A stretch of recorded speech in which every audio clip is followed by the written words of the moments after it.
Dumelang Bakhaitsu and welcome back to Conversations with Madam President. Today I'm not going to be long. I will be doing a book review on the read for the month, which is Eat, Pray and Love. I hope most of the people who asked me to send them the link of this book managed to read it, but if you didn't, it's fine. I'm just going to give a brief review of this book, what I have learned throughout this book, and how it has made me reflect and apply what I've learned from this book into my life. I'm not going to be long. I'm just going to touch some few things which I have learned, which I believe they are most important. And I encourage you to get this book. Ladies and gentlemen, it's all for you. Because either way, we are going through the same experiences, right? So what I've learned from this book is, let me just give a brief background first before I can even get into it. So it's about a beautiful woman, a very courageous one for that matter. Her name is Elizabeth Gilbert. She wrote this book at a very dark time of her life. And what I love about her and what I appreciate the most is her courage. She actually lived a life of, I mean, what every woman would wish for. She was married, she had a successful career, she was excelling in everything she does. She was a writer and doing well. She was writing plays, and a plays were doing amazing. So there came a time in her life where she went through divorce with her husband, whom she believed that she would be her life partner for a very long time, until to eternity, of course. But unfortunately, it no longer worked, and that's when things just started to fall apart. I mean, I can imagine we are in a space where you believe it's stability. You've got a husband, you are planning your life around the two of you. I mean, that's all we wish for, right? And I can imagine what she went through, and having to go through the process of divorce, having to go through the emotional trauma, having to go through getting used to the fact that what always revolved around this person will no longer be. How do you shift your mind from that? How do you shift your mind from the fact that I can no longer share what I shared with this person anymore? I can no longer do what I used to do with this person anymore. It was an emotional, I don't even know how to explain, but you can only imagine how emotionally straining it is. Not only emotionally, it affects every area of your life. It was tough for her, where she didn't even understand and know why am I doing all that I'm doing. I believe I've had the best life ever, but I can't find fulfillment in this whole thing. And one thing that I learned, actually, not what she had, I learned through this book, was that in the midst of all, or everything that she went through, there was a time in her life where she knew that something is missing, right? We all have that time where we believe that, but everything is going well in my life, but there's something missing. But we can't put a finger on it as to what is it that is missing in my life. And we keep seeking, we keep looking. I think that's what life is about. You keep seeking, you keep looking until you find that thing and say, aha, this is what I've been looking for.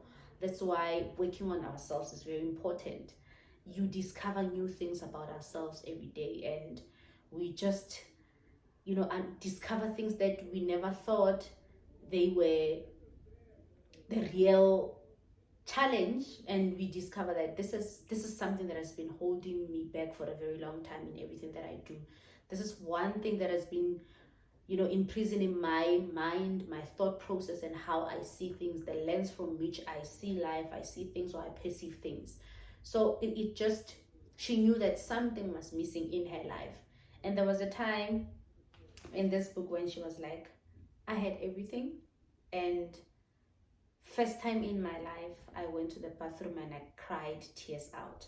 And the reason I did that was that I could no longer find fulfillment in anything. I remember she said, God, she introduced herself.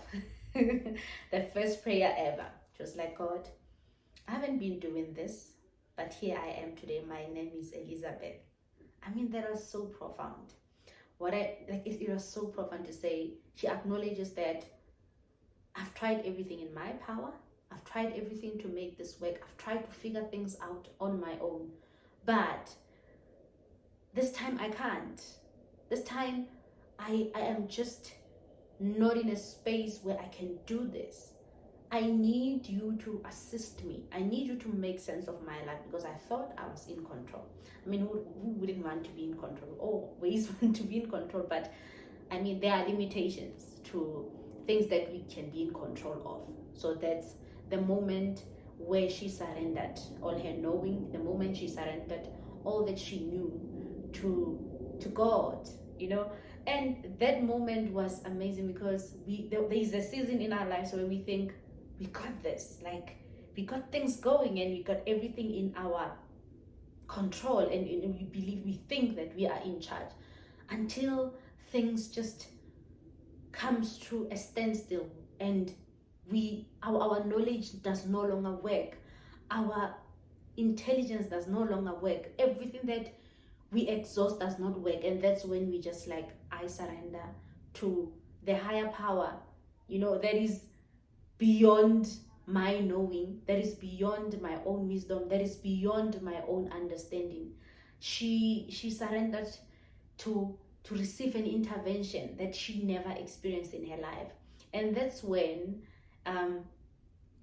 in the midst of that dark divorce, she was like, God, I know this is the moment I have to look into myself. I have to look into the things which I don't know myself, the things which has been limiting myself as an individual. It can't be that you bless me with all these beautiful things, but still I can't find fulfillment. And that was an aha moment for me to say, I mean, we always see people successful. I mean, we describe success in different ways, and the most perceived success when people see you having this and that, and still they don't have fulfillment. And it reminds me of the book I once read, the first book that I read actually when I started reading books, the book, Robin Sharma, The Monk Who Sold His Ferrari. I related so much with that story when I read this book. We will read it sometime, but it's one thing that I actually took from that story was that it was about a successful lawyer who had everything, who lived his life to just, you know, it was more of the outside, the external part, more than the internal was dying.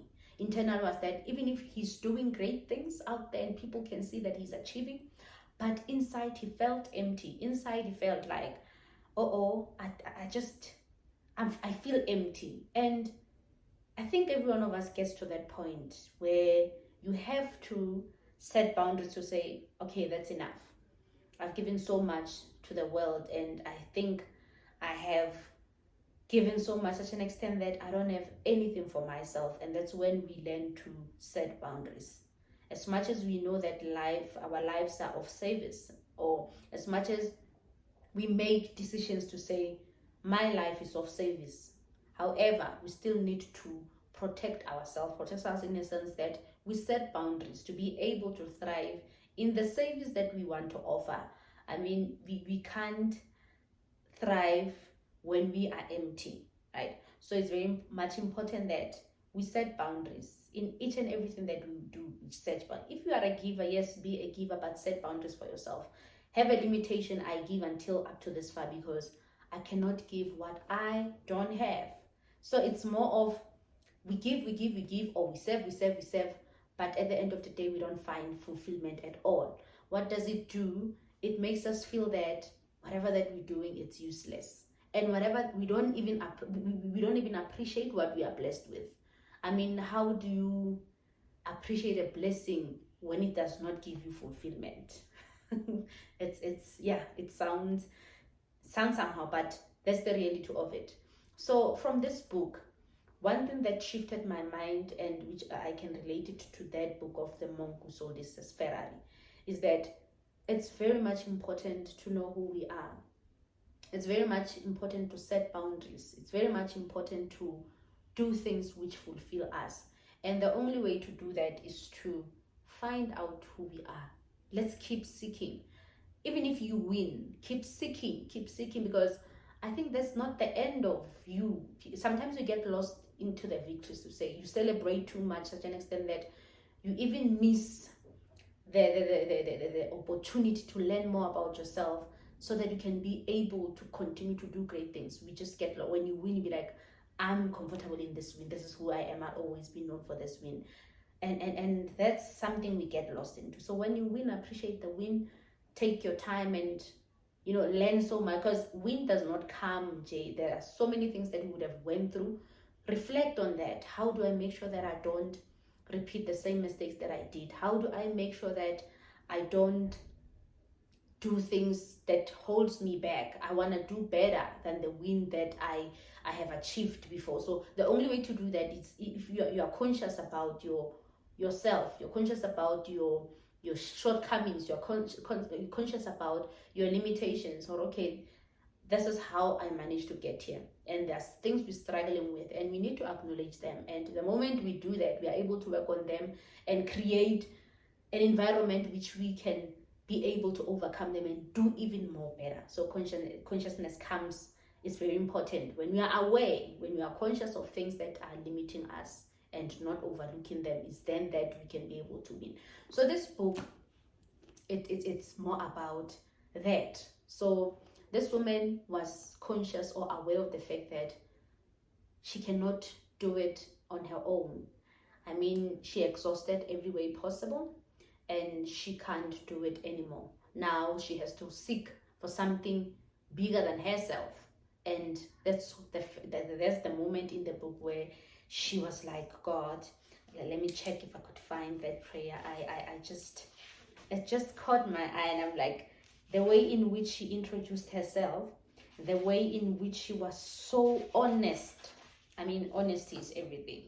Don't go to God and pretend that you are what you know, what you are not. And she accepted that. God, here I am. This is the first time I speak to you. This is like the first time. And so she felt like it's important for me to introduce myself, because we haven't been talking. I haven't included you in my life. This is the first time I feel like I have to do this, because I have exhausted everything in my power. But now I can't do this anymore. And she was so honest. I mean, there's nothing about being true to yourself and be true to what you are going through, be true to the situation. I mean, when you ask for help, you need to be honest about what is really going on. Don't just sugarcoat things. Be honest. And the way in which she presented herself, the way in which she surrendered, it was just amazing. It's something that we are failing to do, right? So we just want to sugarcoat things to be seen differently, and we don't surrender to the higher power as we are, but we want to sugarcoat and be seen in a certain manner, and that on its own is like a failure. So I'm trying to look for the short prayer that she made when she first prayed. I think that was the most amazing thing. But if I don't find it, I encourage you that you read this book, and you will see. Okay, I just highlighted so many things, and I don't even know where is that. Let me just check. Oh, okay. I think I found it. Yeah. Okay.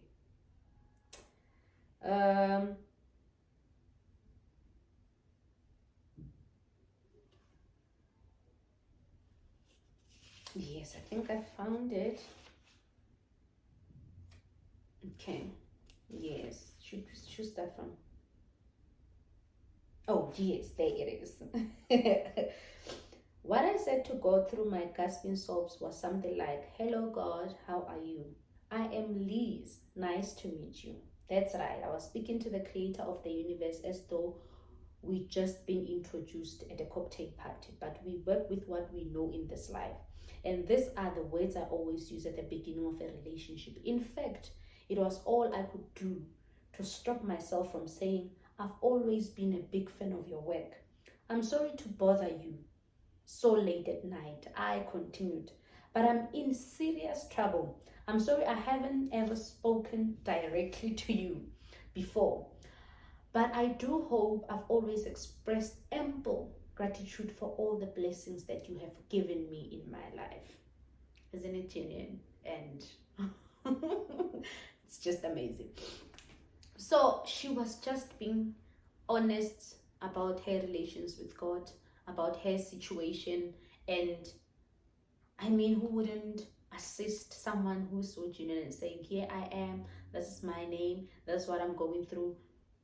And it just showed that my power is limited now, I need your help. So it taught me about being honest about where we are, the season that we are in, what we are struggling with. There's nothing wrong with struggling with something, but there's absolutely everything wrong with overlooking what you're struggling with, or rather sugarcoating what you're struggling with. How are you going to get the exact help that you need when you sugarcoat what you are struggling with?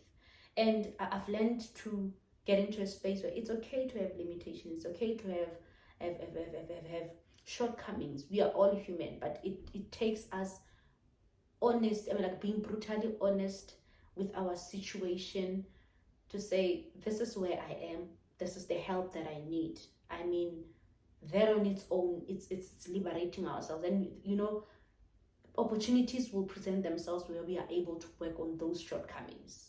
But for as long as we are not honest about who we are, our shortcomings, and we expect to be seen in a particular manner, or rather, we sugarcoat things just so that we are seen differently, I don't think we'll be able to do intentional things for the benefit of ourselves. But instead, we'll always be doing things just to be seen at a certain manner. And what do? We are lying to ourselves. So being brutally honest assists us to get the help that we need. And after praying this prayer, she got peace, knowing that she can't get the answer now. But let me rather read what she believes she got from this prayer. After praying, she said, "The voice said, 'Go back to bed, Liz.'" I exhaled. I mean, you are praying, you're telling God your situation, that your life is upside down. You are struggling with this. You're about to go through a divorce. You're like, everything is just a mess, and something within just says, "Liz, go to bed." That line on its own teaches me that when we ask for help, we need to be patient and obedient to the answers that we receive. I mean, in that kind of trouble, or in that kind of dilemma, you're expecting to get, okay, this is what you need to do, 1, 2, 3, 4, 5. But that voice was like, "Go to bed." I understand. But it's more like, I have received your prayer. I understand what you're going, but now go to bed. So it taught her patience to say, we don't pray because we expect instant answers at that moment. But prayer is one of the practices that teaches us patience. And it teaches us about the concept of time and space, that there is time for each and everything in our season. For an example, I'm going to refer to this book and her situation, where she had everything. I mean, everything we can ever wish for. She was married. She had a successful career. She was doing well. Her plays were played, like, were performed all over the world. Like, that was just beautiful. But what I have learned from that was that the time and space was not relevant. What I mean is that, for an example, in most cases, we ask for blessings, right? We ask for blessings. God, give me this, give me that, give me this, give me that. But what we are missing is that sometimes what we are asking for, we are not within the right time and space to receive those things. It's hard, right? I know. I mean, how do you prepare yourself to be relevant to your blessings? For an example, if I ask, God, make me a rare breed, for an example, make me a rare breed. That means, I think the procedure is not going to be, yes, we are going to, I'm not going to, obviously I'll be expecting, yes, I'm expecting that God will make me a great woman, a rare breed, this and that, and an impactful woman and stuff like that. But what actually is going to happen is that God will make me look into things that I'm struggling with, things that are holding me back, things that are still imprisoning my thoughts, my mind, and how I perceive things, the lens from which I am seeing life, or the lens from which I am seeing my experiences. I mean, if I am wounded, I'm in pain, or I'm only going to see things from a lens of pain and wound. But if I am healed, I'm also going to see things from a healed perspective and a more liberating perspective. So when you ask for something, be rest assured that we are going back to the roots of whatever that is holding you back before you can even be that which you are asking, to be. Because one thing that I've realized here, that's why I'm bringing that concept of time and space, is that you can never be, if you are given something early and you don't have a character to carry it, it's going to frustrate you, it's going to suffocate you, because you are not, your character is not strong enough to be able to carry that which you are blessed with at that moment. But instead, what is it going to be? It's going to bring frustrations and all that. So that's what I've learned. So in terms of this, what happened was that now, after this prayer, there was a point in this book where she realized that now this is the time where I have to go and find myself. They filed for divorce, and it was messy, it was painful. She couldn't even recognize herself. She didn't know who he is. She wondered, what am I going to be after this? Because I have always planned my life around this, and that I thought that this will be our life forever, but things have changed. Now what? And oh my God, I can only imagine what she was going through. It's painful, right? Yes. But the lessons which I've got from this book, which I believe each and every one of us can learn and try by all means to work on ourselves. Let us not tire to work on ourselves and be a better version of ourselves. Let us not tire, because the more we work on ourselves, we heal ourselves to see life from a better lens, to see life from a better perspective, to see life and the opportunities and the blessings that we are presented with every day from a better perspective. And we use all those that we are blessed with to be of service to others. I mean, who wouldn't want that? But it takes the courage of saying, well, this happened, and what she did was she had to dedicate, it was 9 months. Wow. 9 months traveling the world, trying to figure out who she is. How did she contribute to the divorce? How did she contribute to what is it that she contributed to making this relationship fall apart? I mean, this marriage fall apart. I mean, that's the bravest thing to do. In most cases, what do? We blame others, to say he did this, he did that. But I love the approach that she took to say, I'm traveling the world, I'm trying to discover. So this book is divided into 3 categories, to say it. The first one was pursuit of pleasure. What gave her pleasure? What gave her fulfillment? That's what she was looking for. And in that chapter, that's where she spoke about, she had to reflect how she contributed. She had to reflect on how she did not, the things that she struggled with. She struggled with And some of the things she highlighted was her childhood, how her childhood traumas has informed the way in which she sees life, how her childhood traumas has informed how she perceives life, and how she believes life is. And most of us are going through that, and some we are not even aware that.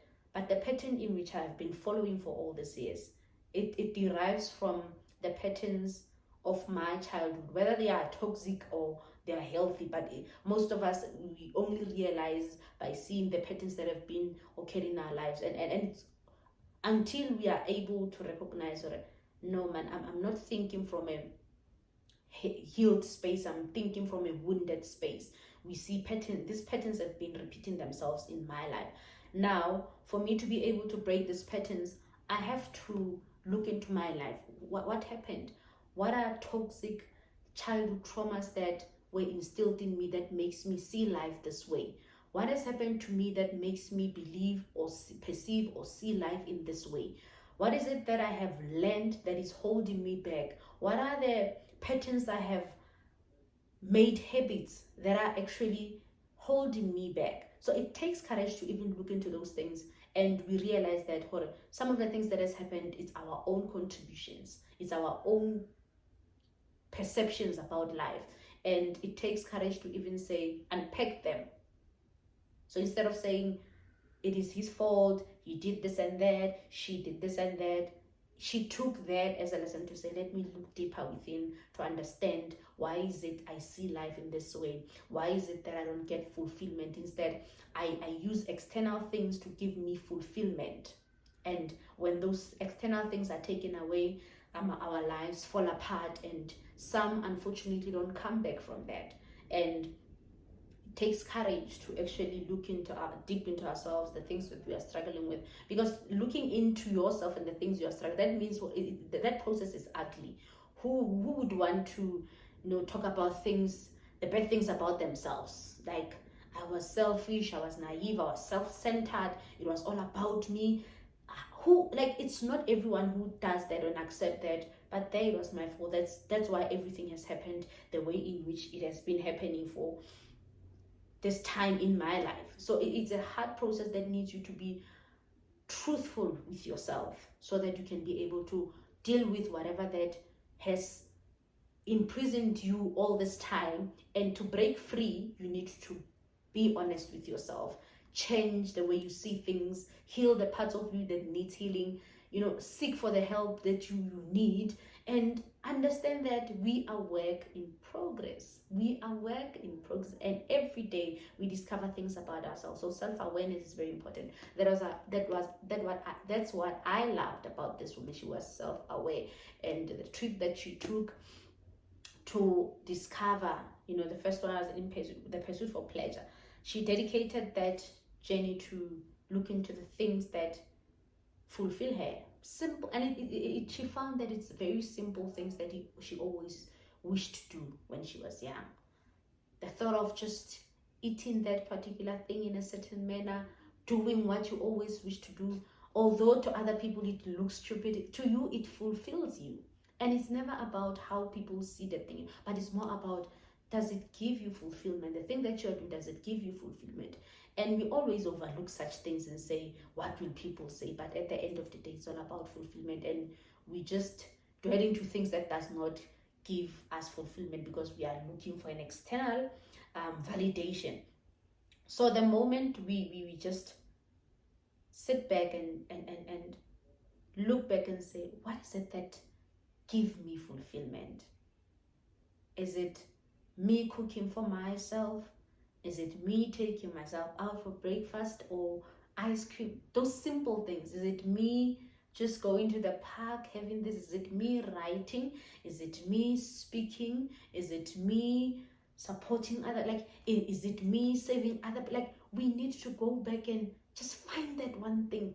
And sometimes it's more than one thing that gives us fulfillment, and continue to do that. And we should not overlook those things. And even when, for instance, you find yourself in a space where you get blessed, and you get blessed with marriage, for an example, don't stop doing what fulfills you. Don't stop doing what fulfills you. It is who you are. It gives you the greatest pleasure ever. And the moment we stop, that means we are dependent on something, an external something. And if someone is not doing that, then it's a problem. That means that we will always be dependent on external things. We are unable to sustain our own things, which fulfills us. So that on its own, it's something else. So many people are always disappointed simply because we gave up what fulfills us, and we are now relying, depending on other people to give us that which we believe that would give us fulfillment. And that's when she realized all those things, to say fulfillment comes from within, from things that we always knew they give us pleasure. If your fulfillment comes from making music, make music. If your fulfillment comes from being a leader, be a leader. Serving people, serve people. If your fulfillment comes from writing music, writing books, teaching people, traveling the world to explore, adventure, do that, because there is something that process is teaching you. Fulfillment comes with that thing. You always seek for more. I mean, the more you do something that fulfills you, the more you discover so many things about yourself. And the other thing was, the other chapter was dedicated to devotion. Devotion was more of, I'm devoting this time and season to healing myself. I recognize that I have been having all these shortcomings which have ruined all that I was blessed with. And it takes courage to even acknowledge that, for us to be able to be the best version of ourselves with in the blessings that we are blessed with, it takes us to continue to pursue what fulfills us, to be, in the best space, to enjoy and be of service with the blessings that we are given. But for as long as we miss that part of doing things that fulfills us, we just don't appreciate, and we just don't see the purpose of the blessings that we are blessed with. For instance, I believe that blessings should be an inspiration for us to be better versions of ourselves. I must be better to be able to enjoy the blessings and make sure that kind of blessing that I'm blessed with, I also share it with others. I'm being of service to others from a space of fulfillment, not a space where I feel like, I'm blessed, so what? It's for me. We become self-centered, we become attached, and we think we are in control. So when you are aware of yourself and you devote yourself to working on yourself and healing spaces that need healing, it just allows you to see things from a different lens. It allows you to see things from a different space. It allows you to see things from a different perspective. Who wouldn't want to see things from a space of healing? And there's so many things that can change, because the same things from lens of pain, of wound, we will always think of negative things. We sometimes don't believe that we deserve a better life, or we can be wherever we want to be, or opportunities can come our way, simply because we are still in that wounded space, that dark space, and all we do, we attract the energy that brings us sadness, because that's what we believe we are destined for. So that on its own, it's killing so many people. That's why sometimes when you see people progressing, be like, no, this is for them. I'm not supposed, or I'm not meant, or I don't deserve to be happy, I don't deserve to be blessed, I don't deserve to progress, I don't deserve to grow, I don't deserve. That's where that kind of mindset comes. But from a healed perspective, you see that I deserve it. Yes, you know you deserve it, simply because you are going to share what you have with others from a fulfilled space, and others can be able to see that it's important for me to work on myself because I saw that it was possible. And from the moment you see things from a different perspective, your life just changes, and it becomes so beautiful, such an extent that it becomes hope to the hopeless. Isn't it beautiful that you have known someone from a different space. Say long it was not good, but I would say it was from knowing someone from a wounded space, and they go through this process of transition to a space of a healed. Like, that's inspiring. I mean, I've looked up to so many men and women who went through that, and they gave me courage to work on myself, to deal with my shortcomings and all the things that have been holding me back for years. And I, each and every day, they inspire me to work on myself.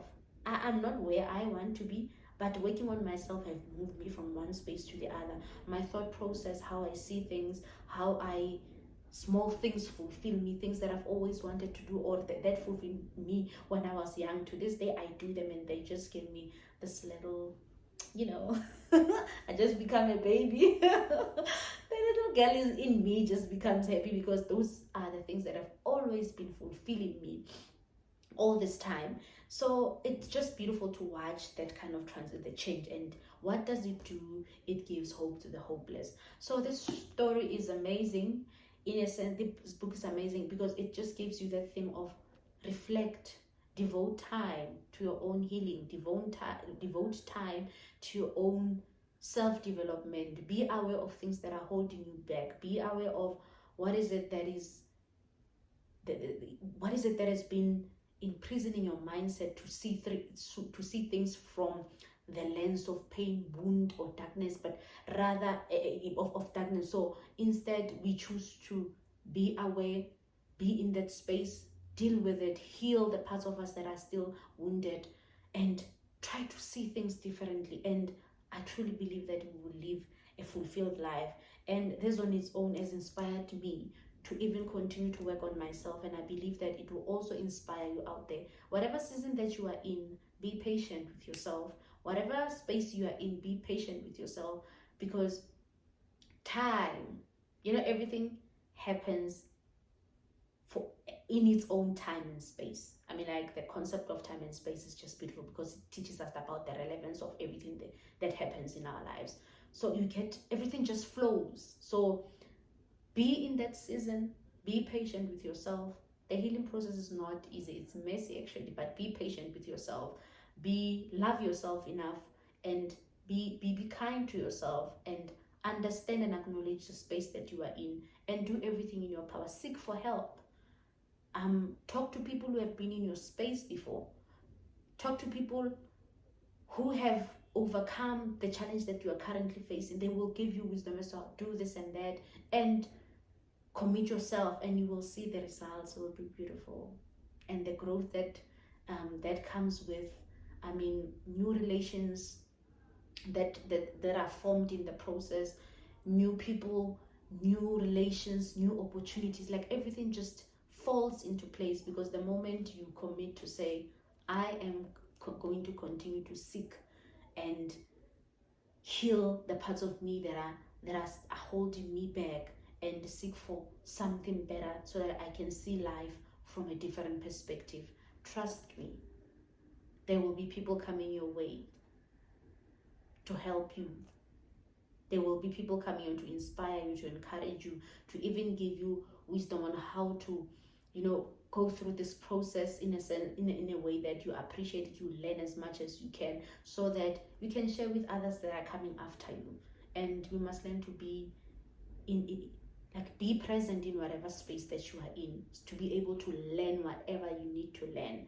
And another thing, the last chapter which she spoke about was about balance, how we are unable to balance our things in life. So we just, in most cases, we focus on the external things, and we fail to focus on things that gives us fulfillment, be it prayer, our prayer life. Do we dedicate ourselves to prayer, to meditation, just to keep ourselves in balance? I mean, there's nothing beautiful like being balanced in everything that you do. There is time for everything. Time and space, the concept of time and space. There is time for everything. There is time for work, and there's time for this, there's time for that. And our effectiveness comes from the fact that everything is balanced. When something is not balanced, everything just is teka-taking. Everything just don't, it's just, everything becomes chaos. So when we understand what makes us holistic, we are able to make balance for our spiritual life, social life, professional lives, and everything that we like. We are able to create time for all that, just so that there is balance. Nothing should surpass the other. And I think the most important thing, which we are overlooking in most cases, is taking care of our mind, body, and soul. I mean, that is very much important, because if we don't take care of them, our productivity derives from the fact that we are at a calm space. Our mindset is also at a space that we can operate at a very effective way. So if we know that, I mean, meditation gives you that, you are able to shut your mouth and like shut your mind from the loud noise, and just come back to yourself. Do that. If you know that prayer is the thing that brings you back to yourself, do that. If journaling, reflecting, it's an element that assists you to bring you back to yourself, to check your progress, how are you doing, like you are able to be aware of each and everything that happens in your life. And the moment you are able to not locate, but to pinpoint where you are, how you feel, what makes you feel this certain way, you are able to consciously make decisions that makes you do better, and what like make you be intentional about the progress that you want to do. So this book is a very beautiful book. I have learned so much. I could go on and on and on and on, but I just wanted to share all that. I know I said it was going to be a short video, but wow. Apologies about that, but I just hope that you are going to enjoy it, and please buy this book and read it. And there's so much you can relate to. There's so much you can learn from this book, and it's not only for women, for all of us. I mean, yeah. So this was the book for the read. This was the read for the month. And so the read for next month is The Alchemist. Oh, I know most of you have read it, so hopefully we can be able to have a book club, a physical book club session at some point, and discuss this books. And it's so beautiful, because the way in which we analyze books, or we get messages from books, is different, because everyone, when you are reading a book, you can only apply what is happening into your life. You can only put your life in that, oh, okay, this can assist me. Like, that's where we get different perspectives, because we are at different spaces, we are in different seasons, and how you are going to review this book is different from how I'm going to. So one day I just wish that we can have a physical book club to discuss these books further, and let's make reading, a norm. Let's make this reading our lifestyle, and we can learn so much. Reading has changed my life. Reading has changed how I see things. Reading has challenged me to look into things that are holding me back. It's work, yes, it takes a lot, but it's worth it. So our next read for next month is The Alchemist. You can get this book from Exclusive Books. I have a friend of mine who sells books. Makua Mukine. I will just drop the numbers if he allows me on the YouTube link. I will also add his number so that you can contact him to get the book. He's based in Johannesburg. So this is it. Thank you so much for listening, and please don't forget to subscribe. Hope to see you next month. I'll keep you posted as whether we are going to have a physical one, or we are going to have this book review. I will just keep you posted. Thank you very much, guys. Please don't forget to subscribe. From me to you with love, Madam President. Mwah.